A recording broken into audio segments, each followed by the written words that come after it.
to the streets to increase the pressure on Prime Minister Recep Tayyip Erdogan's government. Clashes between police and protesters began as a rally over government plans to redevelop Istanbul's Gezi Park. A police crackdown in May, however, sparked outrage across the country, as Catherine Spencer reports. Thousands of workers gathered in the Turkish capital, responding to the call by two of the country's main trade unions to join a nationwide strike. It was a very public act of defiance after the government urged people not to take part in unlawful demonstrations.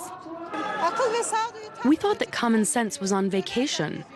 We thought it would return, but it didn't. We want wisdom and common sense. We're here to protect our children and prevent people from being upset. We want to live in a normal country. There were similar scenes in Istanbul as hundreds of union members also marched in protest at police violence. Meanwhile, Taksim Square, the heart of more than 2 weeks of protests, is under lockdown. So far, Turkey's powerful armies kept out of the standoff between police and protesters, but that could be about to change as the government runs out of patience.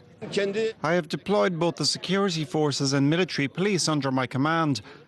The military police is responsible for law enforcement, and right now they are deployed in some districts of Istanbul. What started out as a peaceful protest to protect Gezi Park's trees from being bulldozed has mushroomed into a much bigger anti-government movement. Above all else, Gezi Park has become an image, a symbol for the people, the public.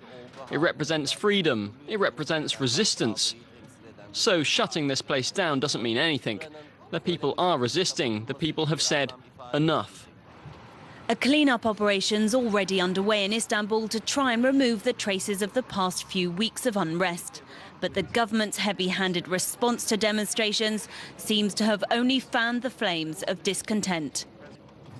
Well, Germany's Chancellor Angela Merkel has criticised Turkey's crackdown on anti-government protests. Speaking during an interview with German broadcaster RTL, she said that the Turkish government's